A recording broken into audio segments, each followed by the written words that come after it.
आसंता 8 तारीख गुरुवार स्वर्गत रमेश चंद्र बेहरांकर जी कि मत मोर अति आपणार लोक थिले ताकर श्राद्ध दिवस पालन होगा जाऊँगी 12तम श्राद्ध दिवस मु समस्त सिमुलिया खैरार जनसाधारण को निवेदन करुच्ची समस्ते रक्त दे लोक मानकर जीवन बंचातु एवं ताको उद्देश्य रे रक्तदान करंतु।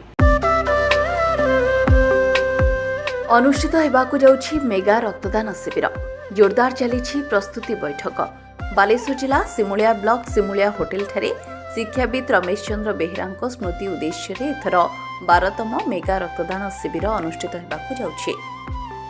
स्वर्गत बेहरा जड़े उच्चभिलाषी एवं आदर्श परोपकारी मनीष भावे शिक्षादान हेउ बा समाज सेवारे निजकु समर्पित करथिले जहाँकि तांको अकाल वियोग समस्त को शोक सागर में भसाइबा सह तांको स्मृति उद्देश्य एक स्मृति कमिटी जहाँकि दीर्घ 12 वर्ष धरी 100 रु ऊर्ध्व रक्त संग्रह करी तांको प्रति थिबा भल पाइबाकू स्वेच्छाकृत रक्तदाता माने प्रतिपादन करिथांती।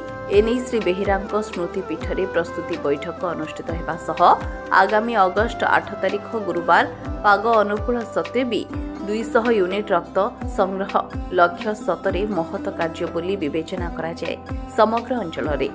श्रीजुक्त रमेश चंद्र बेहरा जड़े उच्चकोटीर शिक्षाविद एवं समाजसेवी हिसाब से अभियुक्त बालेश्वर एवं भद्रक जिले में बहुत ख्याति थिला।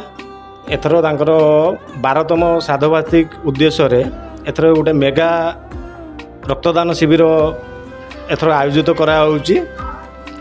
एथरक आम स्वेच्छाकृत भाव में प्रति वर्ष रक्तदान रक्तदान करूँ किंतु एथर आहरी उत्कंठा अच्छी जे एथर आम जो परिमाण रक्तदान आगुरी करूँ एथरक तार डबल करी एथर देखू। समस्त वर्ष परी ए वर्ष बहुत बड़ आयोजन करने चाहूँ समस्त अनुरोध करचु जे कि ब्लड दिंतु आपणकर गोटे बुंदा ब्लड 2 जनकर जीवन बंची जापे समस्त की रिक्वेस्ट करचु समस्ते आसतु रमेश चंद्र बेहरांकर श्राद्धरे जो एथर नुआ 12 वर्ष पुरुची ये उपलक्षे समस्त की रिक्वेस्ट करा कि दिंतु ब्लड दिंतु। आसंता अगस्ट 8 तारीख गुरुवार स्वर्गत रमेश चंद्र बेहरांकर 12तम श्राद्धवार्षिक उपलक्षे एक विशाल रक्तदान शिविर अनुष्ठित होची सिमुलिया होटेल रे। तेणु मोर अनुरोध आपण मैंने समस्ते आसतु यही सम्मेलन में योगदान करी रक्त को दान कले सुस्थ जीवन सरल जीवन यापन अनुभव करिवे बोली मोर आशा और विश्वास। आसंता 8 तारिख गुरुवार सिमुलिया होटेल एक मेघा रक्तदान शिविर अनुष्ठित होउची। तेणु आपण मैंने आसतु ब्लड दिंतु एवं खुशी अनुभव करूँ।